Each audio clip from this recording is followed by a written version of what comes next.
Israel ने Gaza पर पूरी तरह से कब्जा कर लिया है। इजराइल गाजा से निकलेगा नहीं।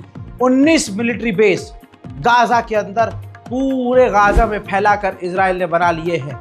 लगभग 600 इमारतों को सिर्फ इसलिए इजराइल ने तोड़ दिया क्योंकि उसे 600 मकानों को तोड़कर मिला जुला कर अपना मिलिट्री बेस बनाना था। उस मिलिट्री बेस में इजराइल की फौज, इजराइल के डिफेंस सिस्टम, इजराइल के हथियार, तमाम चीजें मौजूद है, जिसके बाद ये क्लियर हो गया है कि गाजा की सरजमीन को इतनी आसानी से, बल्कि यूं कहूं कि निकलेगा ही नहीं इजराइल वहां से। वो जो भी डील करेगा ऐसी डील करेगा कि वो भी गाजा में मौजूद रहेगा और एक तरह से गाजा आजाद अब हो ही नहीं सकता। वहीं इजराइल के अंदर जो सेटलर्स का आतंकी ग्रुप है, वहां आतंकियों का ऑफिशियल ग्रुप है, सरकारी ग्रुप, वो कानून लाने की कोशिश कर रहा है कि इजराइल की कोर्ट में कानून पास करवा लिया जाए और संसद से कानून पास करवाकर वेस्ट बैंक और फिलिस्तीन के दूसरे इलाकों पर कब्जा कर लिया जाए। वहीं इजराइल की सेटलर कंपनियां, ये तस्वीर देखिए, गाजा के अंदर मकानों को तोड़ रही है और उसका वीडियो प्रमोट कर रही है और लोगों से कह रही है कि आपको $165 पर डे दिया जाएगा, आप हमारी कंपनी ज्वाइन कीजिए। इजरायलियों के लिए ऑप्शन है, ये ऑफर है, ये इजरायलियों के लिए कि आप हमारी कंपनी के लिए काम कीजिए और हमारी कंपनी को ज्वाइन करके फिलिस्तीन और गाजा के अंदर फिलिस्तीनियों के मकानों को तोड़िए। इसके लिए आपको हर दिन के $165 दिए जाएंगे। वहीं मेरे दोस्तों, डोनाल्ड ट्रंप इजराइल का पालतू ही कुत्ता है, आपको अच्छे से पता है। अब आपको बता दूं कि इजराइल की एजेंसियां आर्टिफिशियल इंटेलिजेंस से, कैमरे से अमेरिका में जो फिलिस्तीन के समर्थन में प्रदर्शन हो रहे हैं उन स्टूडेंट के फोटो को एआई के जरिए मैच कर रही है और उनकी डिटेल निकाल के उनकी पहचान करके लिस्ट तैयार कर रही है। जब डोनाल्ड ट्रंप कुर्सी पर बैठ जाएगा तो उसके सामने ये लिस्ट देकर अमेरिका की यूनिवर्सिटी से उन छात्रों को इजराइल निकलवा देगा। हैवानियत और आतंक की पराकाष्ठा भी पार कर चुका है इजराइल। पराकाष्ठा खतरनाक हिंदी। थैंक यू अंधभक्तों, तुमने हिंदी तो सिखाई कम से कम। आगे बढ़ते हैं। वहीं मेरे दोस्तों, गाजा के अंदर हालात इतने खराब हैं, लोग अभी भी भूखे और प्यासे हैं, लोग तड़प रहे हैं, बच्चे मचल रहे हैं। एक तस्वीर से आप समझ जाएंगे कि इजराइल ने गाजा का हाल क्या किया है। भूख सबसे बड़ा हथियार है।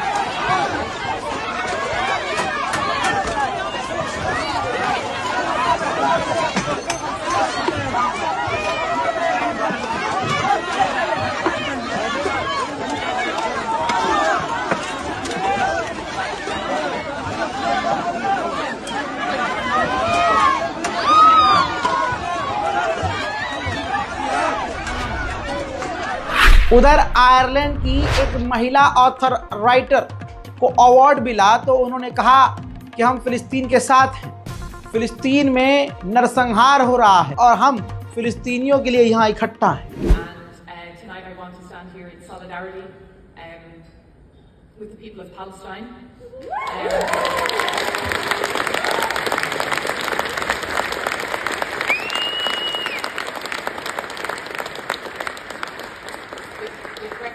And migrants around the world, victims of war around the world,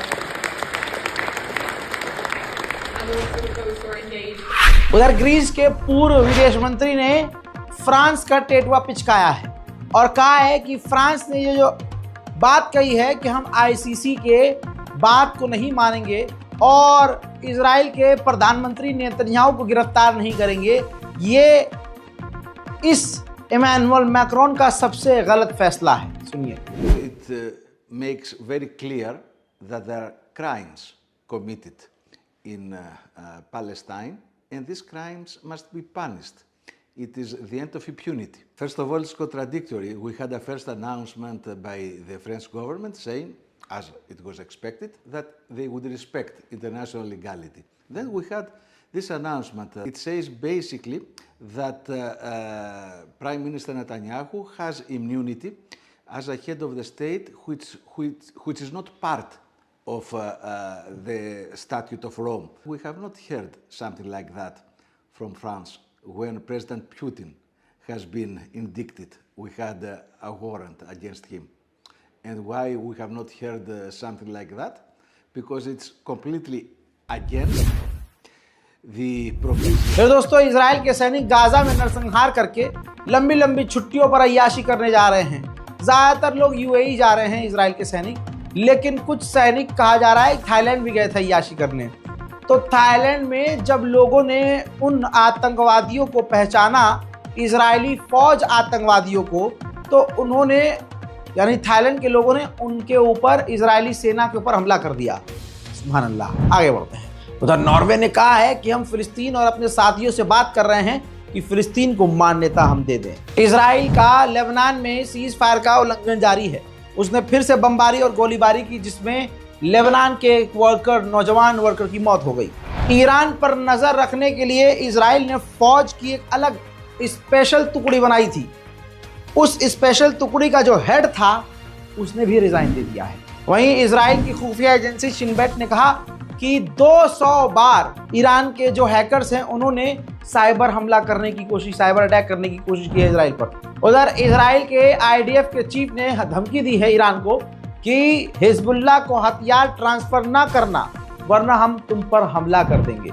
उधर अमेरिका ने चाइना और ईरान के ऊपर जो पाबंदी लगाई है, उसकी वजह से दोनों देशों के बीच ट्रेड पर, खरीदारी पर फर्क पड़ा है और तेल के दामों पर भी भारी उछाल आया है। उधर ईरान के पूर्व IRGC के चीफ ने कहा है कि हम सीरिया को इजराइल और अमेरिका के खिलाफ सपोर्ट करते रहेंगे और आने वाले वक्त में मौका तलाश करके हम इजराइल पर हमला जरूर करेंगे। उधर इजराइल ने सिर्फ 2024 में ही एक साल के अंदर वेस्ट बैंक में 1500 फिलिस्तीनी मकानों को तोड़ दिया है। उधर UN के चीफ एंटोनियो गुटेरेस ने कहा है कि इतिहास में सबसे बड़ा जो नरसंहार और वॉर क्राइम हुआ है वो गाजा में हुआ है और हुआ। हजरात, गाजा, फिलिस्तीन, लेबनान, सीरिया, इराक, सबका हाल बुरा है।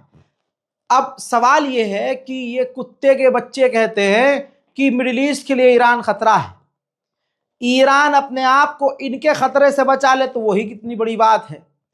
आप खुद देखिए, इराक के लिए खतरा इजराइल, सीरिया पर हमले करवाने वाला इजराइल, लेबनान को तबाह करने वाला इजराइल, फिलिस्तीन को बर्बाद करने वाला इजराइल, गाजा को बर्बाद कर देने वाला इजराइल, यमन पर हमले करने वाला इजराइल, और ये इजराइल कहता है कि ईरान पूरी दुनिया के लिए खतरा है।